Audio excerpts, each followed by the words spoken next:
Hello အားလုံးပဲမင်္ဂလာပါအားလုံးပဲမတွေ့တာကြာပြီပေါ့နော်ကျွန်တော်အခုတလောဒါခီးတွေတွားပြနေတာနဲ့ပဲဒီလိုဗီဒီယိုလေးတွေမလုပ်ဖြစ်ဘူးပေါ့နော်အဲ့ဒါဆိုတော့ဒီနေ့မှာဒါကျွန်မရဲ့ story လေးကိုအားလုံးအသက်ပြန်ပြီးတော့မှ share လုပ်ပေးချင်တယ်ပေါ့နော်ဒီခန်းစားချက်လေးတစ်ခုပေါ့နော်ဒီအရာလေးကိုကျွန်မနဲ့အတူတူခန်းစားချက်တူတယ်အမျိုးသမီးတွေရှိကြမယ်ဆိုတဲ့အရာလေးကိုကျွန်မနားလေတယ်အဲ့အတွက်ကြောင့်မလို့ဒါလေးကိုအားလုံးကို share လုပ်ပေးခြင်းတယ်ပေါ့နော်အဲ့ဒါဘာခန်းစားချက်လေးလဲဆိုတော့အားလုံးဖြစ်မှုကြလားမသိဘူးပေါ့နော်ကျွန်မအနေနဲ့တော့ငါဆိုလို့ရှိရင်ကိုက full time job လုပ်တဲ့အချိန်တုန်းမှာဆိုလို့ရှိရင်အလုပ်ကိုတော့တွားနေတယ်ပေါ့နော်ဒါပေမဲ့စိတ်ထဲမှာတခုခုကိုဘယ်လိုခေါ်မလဲလိုအပ်နေတာလို့ပေါ့နော်စိတ်ထဲမှာဘလို့ဒီပေါ့နော်မပြည့်စုံဘူးဆိုတဲ့ဒီခံစားချက်ပေါ့နော်အမြဲတမ်းဖြစ်နေတာဖြစ်တယ်ပေါ့နော်ကိုအလုပ်တော့လုပ်နေတယ်ဒါပေမဲ့တခုခုလုပ်ချင်တဲ့စိတ်လည်းအမြဲရှိနေတယ်ပေါ့နော်အင်ကန်လေးရနေတာပဲဒါပေမဲ့ကိုယ်စိတ်ထဲမှာမလုံလောက်တဲ့ဒီခံစားချက်လေးရတာဖြစ်ပေါ်နေတာဖြစ်တယ်ပေါ့နော်အဲ့ဒါဆိုတော့ဒါကိုကျွန်မတတိထားမိတဲ့အချိန်မှာပေါ့နော်ဘာကြောင့်ဖြစ်ပေါ်နေတာလဲဆိုတော့အဓိကကဒီခံစားချက်ဖြစ်ပေါ်တဲ့ဒါကျမတို့လူတွေမှာဆိုလို့ရှိရင်ဘာကြောင့်လဲဆိုတာကြတော့ကိုလက်ရှိလုပ်နေတဲ့အလုပ်ကိုကျမတို့ကအင်ကန်ရရုံတစ်ခုပဲလုပ်ကြတာဖြစ်တယ်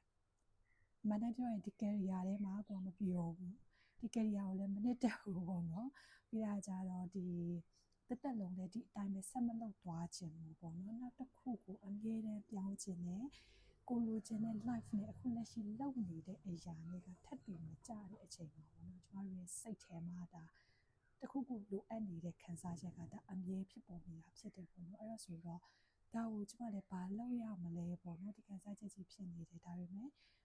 ကိုကဒီ career တိုင်းပဲတက်လုံးမတွားချင်ဘူးတခုခုလှုပ်ချင်တယ်ဒါပေမဲ့လည်းပဲကိုယ့်ရဲ့လက်ရှိလုပ်နေတဲ့အလုပ်ကကျွန်မဆိုလို့ရှိရင်မိုးလင်းကမိုးချိုပေါ့နော်မနေ့9နာရီရတယ်ည9နာရီတွားရတယ်ဆိုတဲ့အချိန်မှာကိုကတခြားကိုလည်းတွားပြီးတော့မှဒီဘယ်ခေါ်မလဲ job လုပ်တာဒီကလုပ်လို့မရအောင်ပြီးတော့ကိုယ်ပိုင်စီးပွားရေးစမယ်ဆိုလို့ရှိရင်အချိန်မှမပေးနိုင်တဲ့အချိန်မှာပေါ့နော်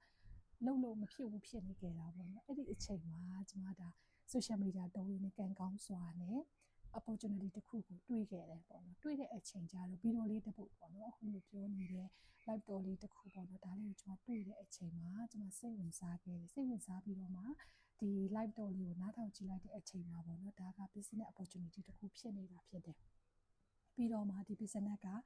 ကိုကပေါ့နော်အဓိကအားတာချက်ကကြတော့ကျွန်မလိုအပ်ချက်နဲ့ကိုက်ညီခဲ့တာပေါ့နော်သူကလက်ရှိအလုပ်လုပ်ရင်းနဲ့တွဲလုပ်ကိုင်နိုင်တယ်လက်ရှိအလုပ်ကိုထွက်ချင်မလို့ကိုအားတဲ့အချိန်မှာတွဲဖက်ပြီးတော့မှလုပ်ကိုင်နိုင်တယ်ဆိုတဲ့အချက်ပေါ့နော်ဒီအချက်ကဒါကျွန်မအရန်ကိုမှလိုအပ်နေတဲ့အရာတစ်ခုဖြစ်တယ်ပေါ့နော်ဘာကြောင့်လဲဆိုကိုကလက်ရှိ career ကိုတက်လို့မလုပ်သွားချင်ဘူးပြီးတော့မှတစ်ဖက်မှာကို income တစ်ခုပေါ့နော်ကိုလို general lifestyle တစ်ခုကိုအမြဲတမ်းဖန်တီးချင်နေတဲ့လူပြောင်းဖြစ်တဲ့အချိန်မှာလက်ရှိအလုပ်ကိုထွက်ချင်မလို့ပဲနဲ့လောက်ကင်လို့ရတဲ့ opportunity ကိုကျွန်မတွေ့တယ်ဆိုတဲ့အချိန်မှာဒါကျွန်မအတွက်ဒါဖျားပြီးတဲ့ခွင့်ရပဲပေါ့နော်အဲ့လိုဆိုပြီးတော့မှကျွန်မအရှင်ယူခဲ့တယ်အရှင်ယူပြီးတော့မှတဆင့်ချင်းလေ့လာခဲ့တယ်လေ့လာပြီးတော့မှနောက်ဆုံးမှာဒါဒီ business ကိုလောက်ကင်ပြခဲ့တာဖြစ်တယ်ပေါ့နော်အဲ့ဒါဆိုတော့ဒီနေ့မှာဒါကျွန်မလိုပဲပေါ့နော်ကျွန်မဖြစ်ခဲ့တယ်ငါဒီခံစားချက်လို့ပေါ့နော်ကအလုပ်တော့လုပ်နေအင်ကန်လည်းရနေတာပဲဒါမပြောဘူးတခုခုလိုအပ်နေတဲ့ခံစားချက်ဖြစ်နေတယ်မျိုးတပီးတွေကိုလက်ရှိလုပ်နေတဲ့ဒီ career မှာတက်လို့မလုပ်သွားခြင်းကိုလိုချင်တဲ့ life ကဒီလိုမျိုးမဟုတ်ဘူးပေါ့နော်ငါရဲ့အိမ်ဘက်ကတက်ပေါ့ဒီထက်ပိုကောင်းတဲ့အရာကြီးပိုလိုချင်တယ်ဆိုတဲ့လူအနေနဲ့ပေါ့နော်လက်ရှိအလုပ်လုပ်ရင်းနဲ့တပြိုင်တည်းကျွန်မလုပ်ခဲ့တယ်လို့ပေါ့နော်တွဲလုပ်ကိုင်နိုင်တဲ့ဒီ opportunity ကိုအလုံးကို share လုပ်ပေးတာဖြစ်တယ်စိတ်ဝင်စားတယ်ဆိုလို့ရှိရင်ကျွန်မရဲ့ website ဖြစ်တဲ့ www.ddset.com မှာနာမည်နဲ့ email ထည့်ပြီးတော့မှ register လုပ်ပြီးတိုက်ရိုက်လေ့လာကြည့်လို့လည်းရပါတယ်။သိချင်တဲ့အကြောင်းအရာတွေရှိရင်လည်းအခြေပြုစတဲ့ပေးများမှာကျွန်မကိုယ်တိုင်ကလည်းပဲဒါကျွန်မလိုပဲပေါ့နော်။ဒီ career ထဲမှာလုပ်နေတာမပြောဘူး။ကိုရဲ့